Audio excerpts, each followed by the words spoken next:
What if I told you there's something you could start doing today that would dramatically improve your relationships, skyrocket your confidence, and fundamentally change how you experience life? And what if this powerful practice didn't require expensive courses, special equipment, or even much extra time? I'm talking about self-love, not the Instagram hashtag version, but the deep, transformative practice that psychology research shows can literally rewire your brain for greater happiness and resilience.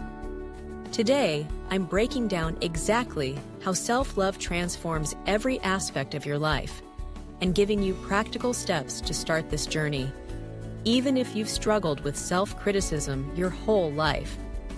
Why self-love changes everything. Let me ask you something. How do you talk to yourself when no one else is listening? When you make a mistake, is your inner voice more like a compassionate friend or a ruthless critic? For most of us, that inner voice can be downright brutal. But here's what research from Dr. Kristen Neff shows. People who practice self-compassion experience significantly less anxiety and depression while showing greater emotional resilience during difficult times. Think about it this way. You're in a relationship with yourself 24/7. This relationship affects every decision you make, from the partners you choose, to the risks you take professionally, to how you care for your body. When that relationship is toxic, everything suffers. When it's loving, everything flourishes. Self-love and your relationships. Here's something relationship experts consistently find. How you treat yourself sets the template for how others treat you. When you accept crumbs of affection because you don't believe you deserve more, you'll find yourself in relationships that consistently undervalue you. But when you know your worth, you naturally create boundaries that ensure you're treated with respect. You stop accepting situations and people that diminish you. As Nedra Glover Tawwab puts it, boundaries are the distance at which I can love you and me simultaneously.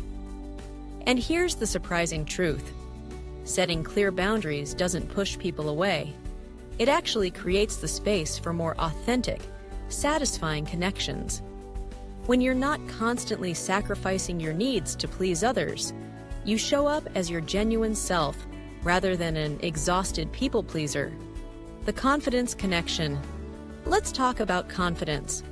Real confidence, not the fake it till you make it kind. Research shows that true confidence isn't built through endless achievements or external validation. Those create a fragile confidence that crumbles the moment you fail or someone criticizes you. Genuine confidence comes from knowing that your worth isn't tied to your performance. It's built through consistently treating yourself with respect in small daily actions, from how you speak to yourself to how you present yourself to the world. This brings me to something we don't talk about enough: how physical self-care connects to self-love. When you dress in ways that make you feel confident and take care of your appearance, not to impress others, but as an expression of self-respect, you reinforce your value to yourself. Fashion psychologist Dr. Karen Pine's research shows that how we dress doesn't just affect how others see us. It literally changes how we think about ourselves. The self-love roadmap. So how do you actually build self-love, especially if you've spent years, maybe decades, being your own worst critic? Let me walk you through the essential first steps. First, you need to identify your inner critic.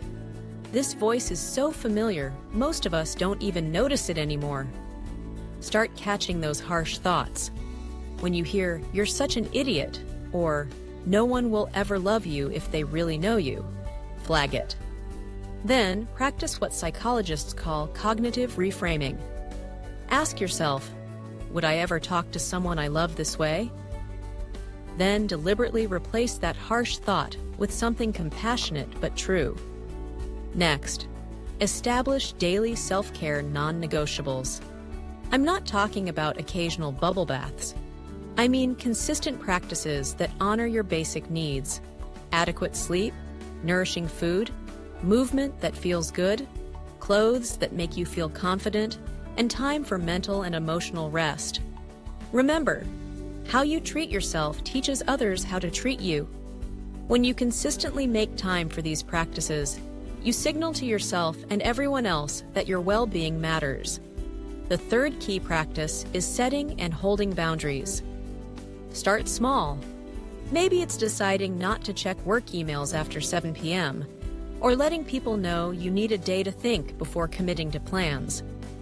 The final foundational step is developing a self-compassion practice.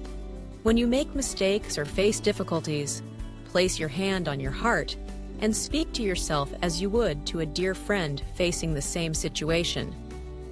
This might feel awkward at first, but neuroscience shows this simple practice actually calms your nervous system and builds new neural pathways. The journey to self-love isn't about becoming perfect or never having bad days. It's about treating yourself with the same kindness and respect you'd offer someone you deeply care about.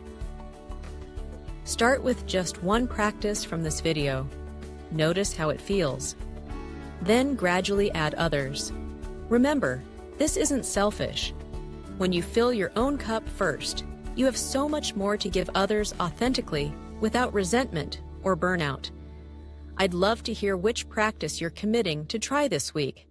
Drop it in the comments below, and let's support each other on this journey.